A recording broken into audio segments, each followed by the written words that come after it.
Habituellement, euh, quand on parle d'un diagnostic médical, il y a cette attente d'une précision absolue. C'est presque de l'ingénierie corporelle, quoi.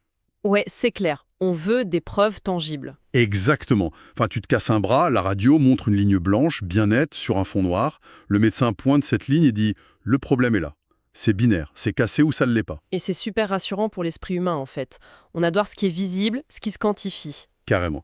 Mais alors, dès qu'on s'aventure dans le domaine des émotions, ou des baisses de morale persistantes, ou même de la dépression, soudainement, cette machine à rayon X, elle devient complètement inutile. Ah, bah le paysage diagnostique se transforme en un brouillard total.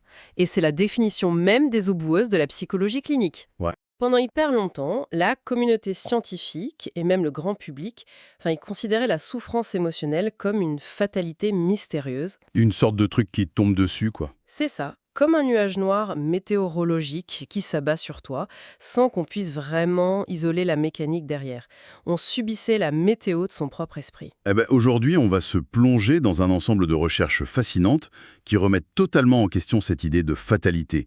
On va explorer les concepts fondateurs posés par le docteur David Burns au tout début des années 80 dans son fameux livre. Un ouvrage vraiment révolutionnaire pour l'époque. Totalement. Et l'idée centrale, elle est presque provocatrice. C'est et si nos humeurs les plus sombres, c'était pas des choses qui nous arrivent de l'extérieur, mais plutôt des histoires que notre propre cerveau invente de toutes pièces. Oui, c'est le postulat de base de la thérapie cognitive. C'est ça, une approche qui dit haut et fort que nos émotions sont pas des entités indépendantes, mais juste le reflet de nos pensées quotidiennes. Ok, décortiquons un peu tout ça. Par où on commence pour comprendre un tel changement de paradigme? Ce qui est fascinant ici, c'est que pour modifier un ressenti émotionnel, il faut impérativement déconstruire son origine. Historiquement, le dogme voulait que l'émotion précède la pensée. Qu'on ressente d'abord et qu'on pense ensuite. Exactement. Ou que les événements extérieurs déclenchent directement une réaction émotionnelle dans le corps. On pensait que l'environnement dictait l'humeur. Mais la thérapie cognitive a prouvé exactement l'inverse. Ah ouais?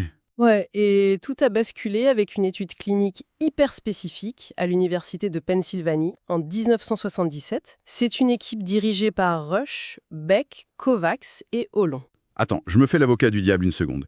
Si quelqu'un souffre d'une dépression clinique sévère, on est vraiment en train de dire que c'est juste un problème d'état d'esprit, hein? Je comprends. Enfin, ça me paraît presque condescendant face à la réalité d'une vraie maladie qui cloue les gens au lit, tu vois. C'est une réaction tout à fait légitime. Et c'est pour ça que cette étude de 77 a eu l'effet d'une onde de choc en psychiatrie. À l'époque, l'idée dominante, c'était que la dépression nécessitait des traitements super lourds, chimiques ou de la psychanalyse sur des années. Ouais, les fameux divans interminables. Voilà.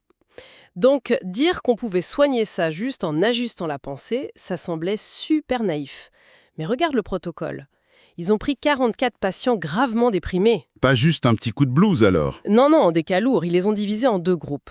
Le premier groupe a eu exclusivement une thérapie cognitive, donc un apprentissage rigoureux pour identifier et modifier leur schéma de pensée. Et le deuxième groupe? Le second groupe a été mis sous tofranil, qui était un antidépresseur majeur à l'époque, et ça sans aucune thérapie par la parole. Ok, et les résultats? J'imagine qu'ils ont défié les attentes. Complètement. À la fin de l'essai, 15 des 19 patients sous thérapie cognitive présentaient une rémission totale de leurs symptômes. Waouh! 15 sur 19. Ouais. Et dans le groupe sous médicaments, seulement 5 patients sur 25 avaient atteint ce même niveau de guérison. Ah ouais, la différence est énorme. Donc c'était pas juste de la pensée magique ou se répéter des affirmations positives devant le miroir. Pas du tout.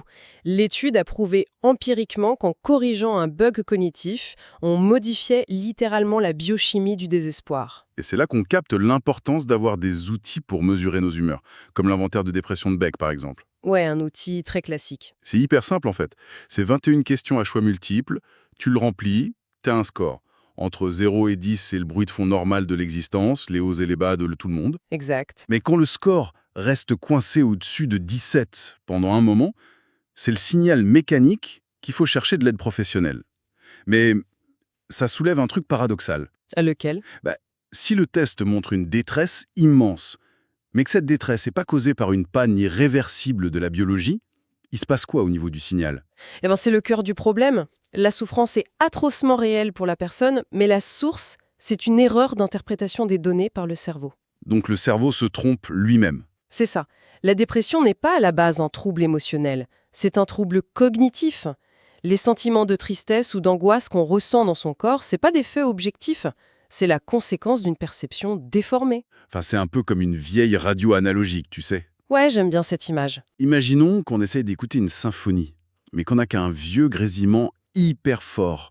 Le premier réflexe, c'est de se dire, bon, cette radio est morte, les composants sont grillés. Alors qu'en fait, pas du tout. Voilà, les transistors marchent très bien. C'est juste le cadran des fréquences qui est décalé d'1 millimètre. Il suffit de tourner doucement le bouton pour retrouver la mélodie claire. C'est une perspective qui redonne un espoir de dingue. L'être humain n'est pas cassé de l'antérieur, il capte juste la mauvaise fréquence. La métaphore de la radio illustre ça à la perfection. Mais bon, si la radio grésille, la vraie question, c'est de savoir ce qui génère ces interférences, tu vois? Qu'est-ce qui brouille l'antenne, en gros? Exactement. Le cerveau humain, quand il déprime, ça devient un maître illusionniste. Il y a une anecdote fascinante sur le célèbre magicien Harry Blackstone. Ah oui, le magicien. Raconte. Un jour, il a invité des enfants sur scène, dont le futur Dr Burns d'ailleurs. Il a posé une cage avec un oiseau bien en vue et il a demandé aux enfants de poser leurs mains dessus. Ok. Et là, en un clin d'œil, la cage et l'oiseau ont disparu. Les mains des enfants se sont refermées sur le vide. Impressionnant. C'était une illusion d'optique parfaite. Eh bien, c'est exactement ce que fait un esprit déprimé avec la réalité. Il fait disparaître l'effet objectif sous nos yeux pour laisser un vide terrifiant à la place. Et ces tours de magie destructeurs, c'est ce qu'on appelle les distorsions cognitives. Il y en a une dizaine qui sont majeures, et la façon dont elles s'enchaînent est redoutable. Oh que oui? Prenons l'équivalent cognitif du jeu de cartes Smengali.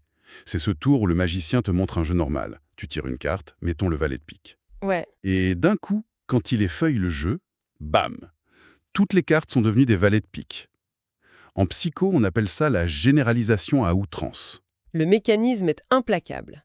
Quelqu'un subit un rejet isolé, genre un échec amoureux ou au boulot.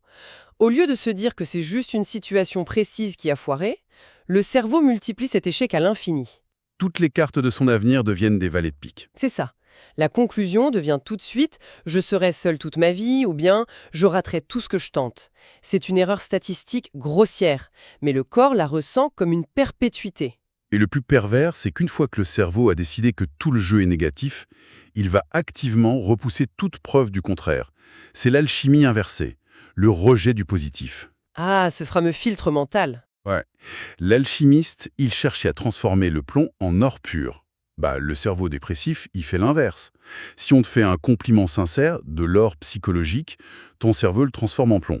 Et il se dit quoi, le gars? Il se dit, ouais, il dit ça par pitié ou parce qu'ils me connaissent pas vraiment. Exact.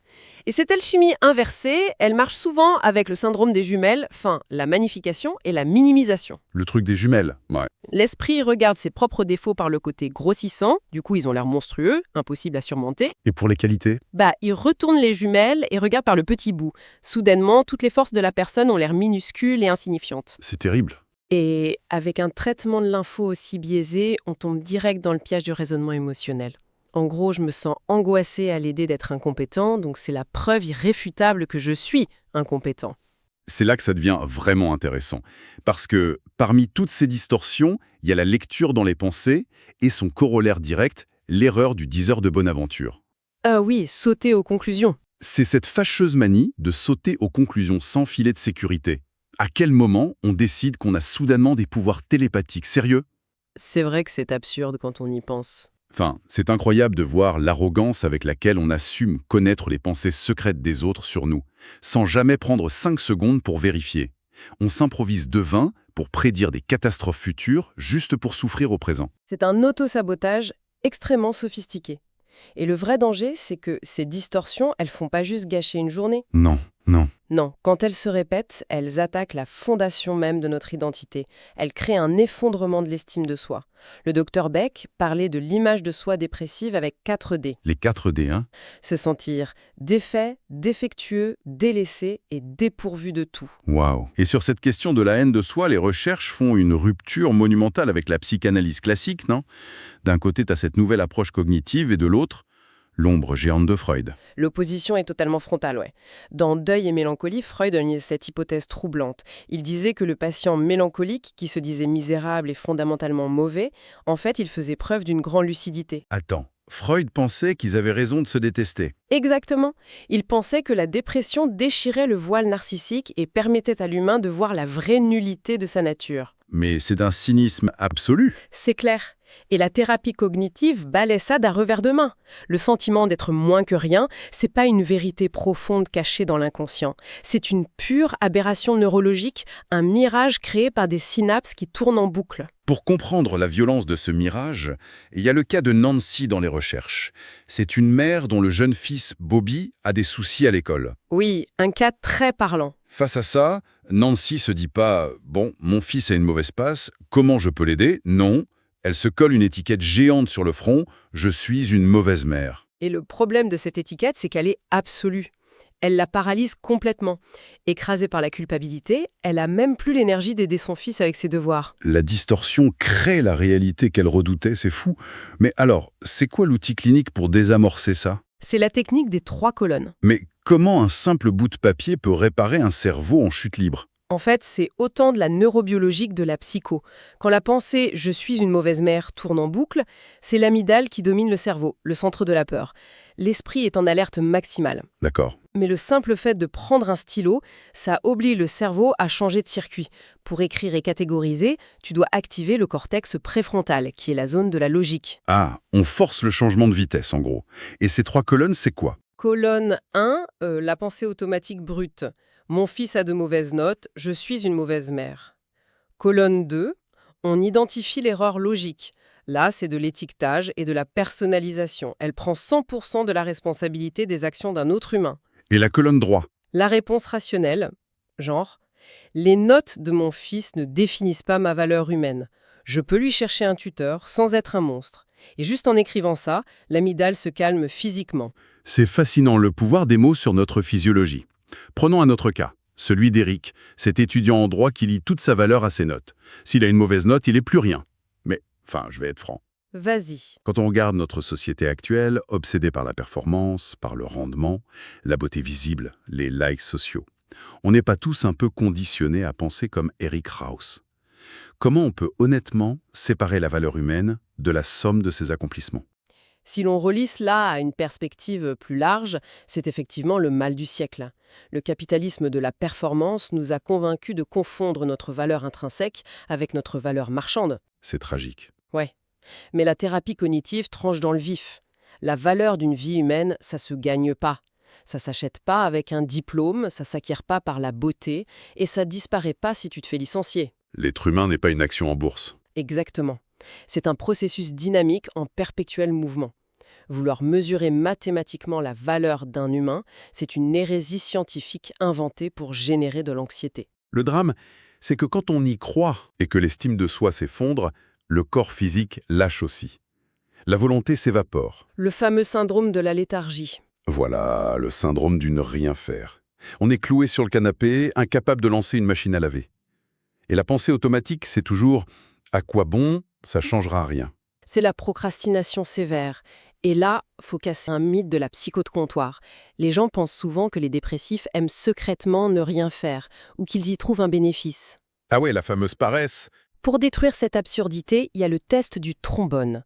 Imagine qu'on prenne un trombone, on le déplie et on l'enfonce lentement sous ton ongle. Ouch. La douleur nerveuse serait atroce. Voilà. Le but de cette image choquante, c'est de rappeler qu'aucun organisme vivant n'aime secrètement souffrir.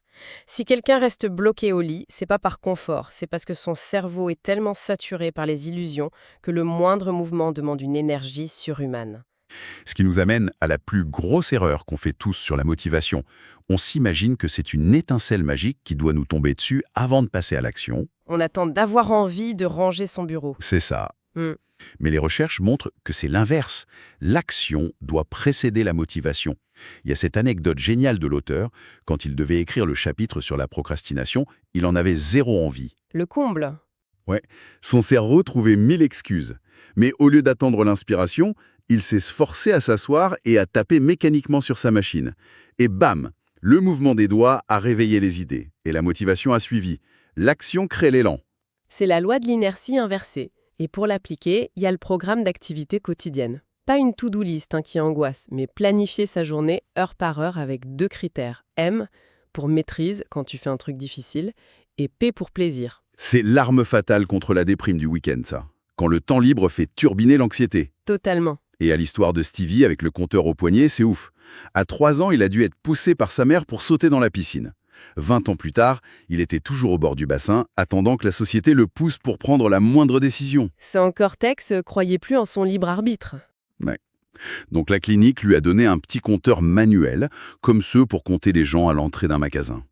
Et à chaque fois qu'il initiait une action de lui-même, se faire un café, ouvrir un livre, Id cliquait. Ce petit clic l'a reprogrammé, avec des données tangibles pour lui prouver qu'il était le moteur de sa vie. Super puissant. Il y a aussi la technique tic-toc. Face à une montagne de boulot, le cerveau génère des tics, des pensées qui interfèrent avec la tâche.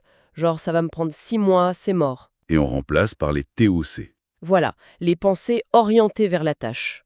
Au lieu du découragement, tu te dis « je vais juste ouvrir le document et bosser 15 minutes, on verra bien ». Moi, ça me fait penser à une vieille pompe à eau manuelle dans un jardin. Ah oui, l'analogie de la pompe. Si elle n'a pas servi depuis des mois, tu pompes et il n'y a que de l'air. C'est ingrat, ça grince. Et le cerveau, il déteste l'effort sans récompense immédiate. Faut pomper vigoureusement, à sec, avant que l'eau fraîche de la motivation ne jaillisse toute seule. C'est une super image. Mais pour pomper à sec, faut utiliser le... Et alors? Mais Notre esprit est le meilleur avocat de la défense pour rester sur le canapé. La pensée arrive, je devrais envoyer ce mail, mais je suis trop fatigué. et il faut pas laisser ce premier mai gagner. C'est ça. Faut répliquer avec un deuxième mais. Genre, mais je serai tellement soulagé une fois que ce sera fait dans 3 minutes. Le deuxième avocat gagne. Cette dynamique interne est cruciale. Bon, là on a vu comment désamorcer notre critique intérieure, mais la réalité sociale, elle s'impose. Qu'est-ce qui se passe quand l'attaque est réelle formulée par un collègue ou un proche? Comment on protège notre estime de soi face à la critique extérieure? C'est là qu'on entre dans le judo verbal. L'idée choc ici, c'est de comprendre que personne n'a le pouvoir de nous rabaisser, à part nous-mêmes. Comment ça? Enfin, les insultes, c'est comme des lettres recommandées agressives. Tant que tu signes pas le récépissé, que tu ouvres pas l'enveloppe en acceptant le contenu, l'insulte appartient à l'expéditeur. La critique extérieure fait des dégâts que si tes propres pensées la valident. C'est vrai. Et pour gérer ça, la méthode propose 3 étapes de judo verbal. Le but, c'est pas de bloquer la force de l'autre, mais de dévier son élan. Comme aux arts martiaux. Exact. Étape 1, l'empathie analytique. C'est hyper contre-intuitif. Face à une insulte, on veut se justifier ou attaquer. C'est le piège. Il faut poser une question. Par exemple, qu'est-ce qui, dans ma présentation, t'a donné l'impression que j'étais pas préparé? Ça force l'agresseur, qui était dans l'émotion pure, à rationaliser. Exactement. Ensuite, étape 2, de l'orfèvrerie psychologique. Désarmer le critique en trouvant une part infime de vérité. Même s'il a tort à 99%, tu valides le 1% qui est factuel. Waouh! Et enfin, étape 3, le feedback et la négociation. Tu exprimes ton point de vue fermement en affirmant ton droit à l'erreur, mais attention, se justifier ou insulter en retour, c'est donner des munitions. L'absorption calme le jeu en quelques secondes. Allez, viens, on fait un petit jeu de rôle pour montrer ça. C'est un grand classique. Je vais jouer un auditeur super énervé et agressif et je vais t'attaquer de front. Prête à esquiver? Je suis prête, vas-y. Franchement, cette analyse est d'une superficialité affligeante. Ces théories des années 80 sont totalement dépassées, c'est de la psycho de comptoir. T'as clairement pas la profondeur nécessaire pour parler d'un sujet aussi complexe. Eh bien, tu as tout à fait raison de souligner qu'analyser des concepts d'il y a 40 ans peut sembler anachronique si on les contextualise pas bien. Et c'est sûr que dans ce format, la vulgarisation m'oblige à faire des raccourcis qui manquent un peu de profondeur clinique. Il y a toujours une marge d'amélioration dans la façon d'enseigner ça. Bam! L'effet est instantané. En tant qu'agresseur, je me retrouve comme un boxeur qui frappe dans le vide. La tension disparaît parce que t'as opposé aucune résistance dure. J'ai juste validé ton 1% de vérité. C'est brillant. Alors qu'est-ce que tout cela signifie au fond? Comment on synthétise ce changement de paradigme pour la vie de tous les jours? Si on rassemble toutes les pièces, la conclusion est modeste mais colossale.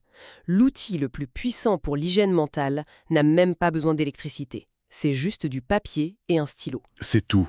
En refusant de laisser les pensées toxiques proliférer dans l'obscurité, en les forçant à s'exposer à la lumière du papier, on leur retire leur venin.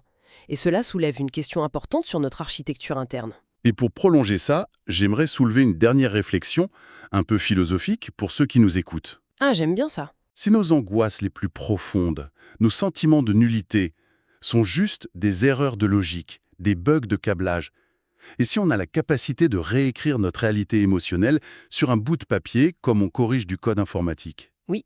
Alors la question vertigineuse, c'est où se situe notre vrai nous? Est-ce qu'on est ce logiciel mental qui bug, qui s'affole et crée des illusions? Ou bien est-ce qu'on est le programmeur conscient, celui qui tient le stylo et qui a le pouvoir de réécrire la fréquence de sa propre réalité? Enfin, je trouve que c'est une invitation fascinante à reprendre les rênes de son histoire. C'est un point d'orgue très juste.